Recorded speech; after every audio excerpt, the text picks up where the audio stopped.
Melissa Maker here, and I'm your accidental cleaning expert. Over the years, my entire job has been about making houses sparkle for people that hate to clean just like me. But when I see videos of rainbow chemicals bubbling into a toilet or a pot of blue liquid boiling over a stove, I don't see a clean home. I see danger, I see damage, and honestly, I see a lie. When I started my business, social media was non-existent. Imagine no Instagram, no TikTok. We relied and continue to rely upon YouTube. But today we have a real problem. You see, these viral hacks promises a faster and easier way to clean. The problem is that a lot of them are not only a complete waste of time and money, but some are actively destroying your home and can even pose some serious risks to your health. The people making these videos often aren't experts. They're content creators who care more about a shocking clip that goes viral than your safety or your home or the money you spend to maintain it. So today I'm taking you back to one of my favorite videos. These are cleaning hacks that are completely useless. And today these hacks remain exactly that, completely useless. So here we go.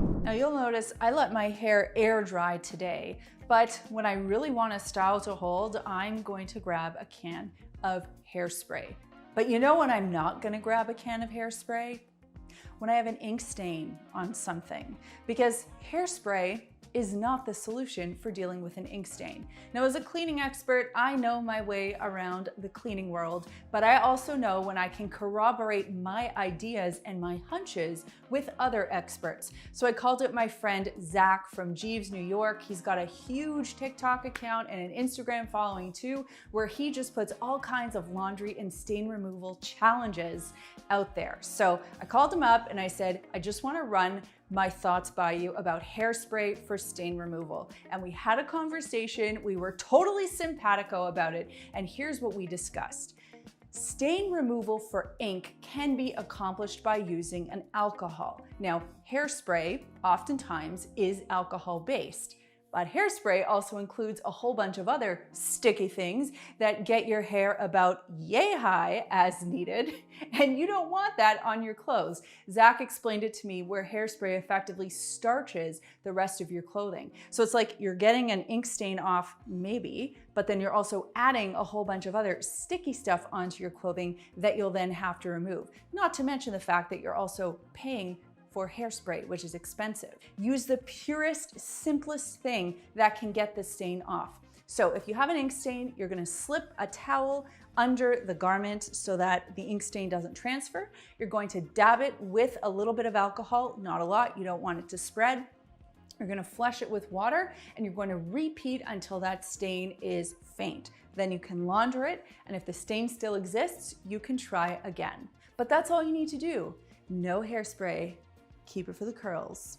Turtle wax for your tub, Rain-X for your shower. Yeah, I've heard it all. And I've seen so many people over the years take these products that are designed for cars to be used outside and use them in their teeny tiny bathrooms with reduced ventilation and a lot of steam. But this is where we run into the issue of off-label uses. And that, for those of you who know me, is one of my big pet peeves. Every now and then, there is an appropriate off-label use for a cleaning product, but oftentimes, all the time, these products are only tested for their specific intended use, which is where the term off-label came from in the first place. Now, if a product does work off-label, that's fine. Just know that it's not tested for that off-label use, so there could be some potential safety issues, either for yourself as a human being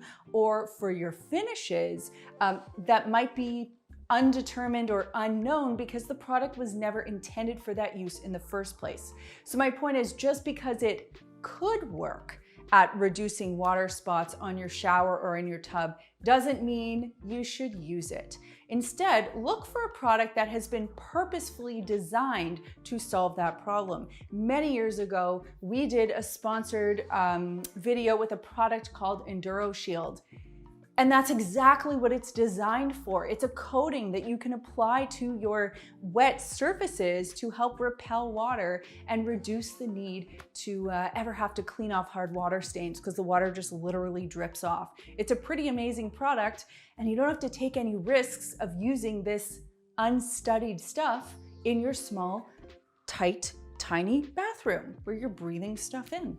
Now, Molly has nothing to do with my next point. She was just being emotionally needy. So, you know, I got to do my thing with her. Anyway, I want to talk about dryer sheets because I see people cleaning with used dryer sheets, and sometimes people even recommending unused dryer sheets to help repel dust. And I want to talk about why both of these just don't make sense to me. Let's talk about the anatomy of a dryer sheet. I actually don't have any on hand because I haven't used dryer sheets in years. Dryer sheets are little sheets of woven fabric designed to be disposable that are impregnated with a laundry conditioner. So something that's designed like a fabric softener that essentially comes off in the dryer and puts a very light coating onto your clothing that's designed to help keep it from being staticky and, you know, helping to keep it smell nice. And also to make your fabric feel a little bit softer. Now, it's totally a preference thing. It's not my thing. I don't particularly like them, so that's why I don't use them. Now, when you're done using a dryer sheet, you pull your stuff out of the dryer, and you'll notice you've got like this little used crumpled Kleenex looking thing, and you usually just toss it in the garbage. But some people talk about taking this used crumply piece of fabric and they like using it for cleaning, and they say it's great for dusting. Now, you know, I've done my research into dusting tools. We have a whole line of microfiber cleaning tools, Maker's Clean, and I have a big beef with this dryer sheet thing because dryer sheets have nothing going for them. They're just like a crumply old piece of fabric. They push dust around. They're not absorbent. They don't particularly help attract dust. They literally just take dust and push it from one surface to another. It's like using a paper towel or using a Kleenex to do your dusting. It's not picking it up. It's not clinging onto it. It's just pushing it away. So, makes no sense to me. Now, on the topic of laundry products, I have seen many people talk about DIY laundry detergent recipes that involve anything from a Fels naphtha bar to a Zote bar to a borax and washing soda, baking soda combination. There are all kinds of recipes out there. And the idea behind this is people say, hey, you can just whip up your own laundry detergent and you don't have to buy the stuff in store. You can save a whole bunch of money. But I want to talk to you a little bit about what I know about laundry detergent and laundry appliances. First of all, laundry detergents, I have never once endorsed making your own. There is so much science that goes into making laundry detergents, not only to satisfy the cleaning needs, but also to satisfy the needs of your equipment so that you keep your washing machine running well for a long period of time. It has just never made sense to me. Not to mention the amount of time that you spend shredding up a soap bar and mixing this stuff up. It actually doesn't seem worth it to me. Finally, you know, I'm not one who necessarily agrees with decanting laundry detergents. And if you don't have a proper package for your laundry detergent, you also won't have any real direction on how much you should be adding per load. So it's sort of out there and sort of up for you to decide. Now, all of that aside, when I was recently in Cincinnati with Tide, and just to be clear, this is not sponsored, but the people who were on this trip, it was myself and some other people in the cleaning online space, were given the opportunity to ask questions that we constantly encountered and weren't sure how to effectively respond to. One of the questions that came up was making your own laundry detergent and how it compared to a commercial laundry detergent. Now, I know what you're thinking, this is biased because I did it with Tide, but I have to tell you, they took a totally unbiased approach as much as they can, given that they're Tide, but they put these to the test. We made these DIY detergent recipes. We had panels of stains that were the exact same, and we ran them through. There was a control that wasn't washed at all. There was one that was washed in just water, two that were washed in one of two recipes, and one that was washed with a Tide pod. And the results spoke for themselves. I will show you some video of what we revealed. And the other thing that I learned is that A commercially made detergent is designed to suds appropriately for the machine and to provide the amount of sudsing that's required to get your clothes clean. It's kind of a Goldilocks thing. They got it just right. They were also able to account for different water hardness or water softness, because the harder your water is, the less effective the soaps in your detergent will be. So if you're using a DIY detergent and you have hard water, the chemicals aren't going to be able to do the type of cleaning that you actually need, whereas a commercially made detergent has already taken this into account. I know that was a lot, I know, but I really wanted to get this point across because I know so many people want to save money and make their own detergents, but at the end of the day, if you want your clothes to be clean, if you want to get rid of odors, if you want to get rid of stains, just use a good quality, commercially made detergent to get the job done. Okay, so the second part of this video is we just went onto the YouTube search function and we typed in cleaning hacks. The second most popular video that popped up, what was the first one, Chad? That would be a clean my space video. Fine, that was our video, but it's actually hacks that work. This is a video made by 5 Minute Crafts. It's called 25 Cleaning Hacks to Speed Up Your Routine. It's got almost 19 million views, whoa, and 100,000 likes. You can no longer see the dislikes, but I gotta say, I am curious about that number. This is the first time I've seen the video and I'm gonna do a little reaction. Seriously, I've never seen this before. Let's see what happens. Okay. Okay, put a mop pad. How did they even? So she cut out a mop pad. That's a waste. Put Velcro on it and put it on the bottom of their shoes. That seems ridiculous. Baking soda, vinegar. Nope. We know that baking soda and vinegar do not. They neutralize. This would not work. Guys, this is for sure like coffee grinds or something. Absolutely not. Okay, baking soda. Vinegar, we know that doesn't work. Oh, just comes off perfectly with a sponge. What have we idiots been doing for so long? Stained mattress.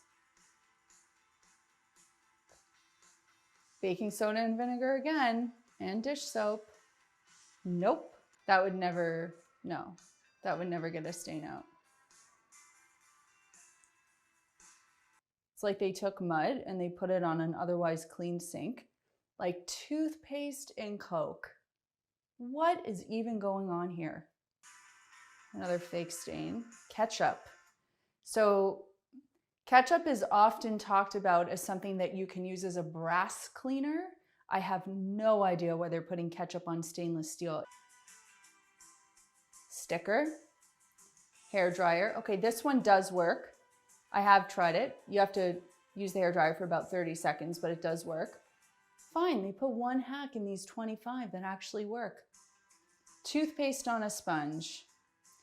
Toothpaste on a sponge to clean a bathroom faucet that oftentimes has toothpaste on it.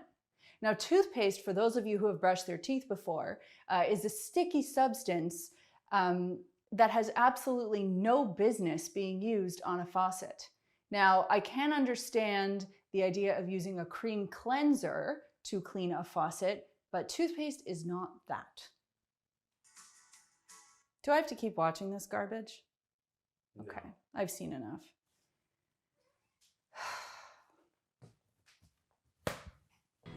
My friends, there you have it. From someone that hates to clean but wants to find the easiest and most effective way to get the job done right the first time, these are hacks that I know will waste your time, waste your money. If you take one thing away from this video, let it be this. A clean home is also a safe home. The most visually stunning cleaning hacks are often the most dangerous. The ones that are exciting to watch are the ones that you shouldn't be doing. The boring ones, the ones that just tell you how to clean a toilet properly or wipe a counter and disinfect effect. They're not sexy. They're not exciting. That's always been a struggle for me. I'm like, how do I make this stuff more sexy? The truth is, it's not, but I want to teach you how to do it right because that is what matters. So remember these cleaning rules. Always read the product labels. Never mix cleaning products unless you explicitly have been told that you can mix them, and choose safety over a so-called quick hack. Thanks for letting me share a little bit of my cleaning world with you. I really believe that knowledge is power, and that leads me to this week's comment question, which is, what is the craziest cleaning hack that you have ever heard on the internet? Did you leave a comment? Did you try it? Did you throw some shade? Were you a bit of a troll in the comments on that video? Let me know in the comments down below. And if you want to see me debunk more of these crazy cleaning hacks, and if you want to learn cleaning tips and tricks that actually work, make sure that you're subscribed to the Clean My Space channel. Thanks so much for watching, and we'll see you next time.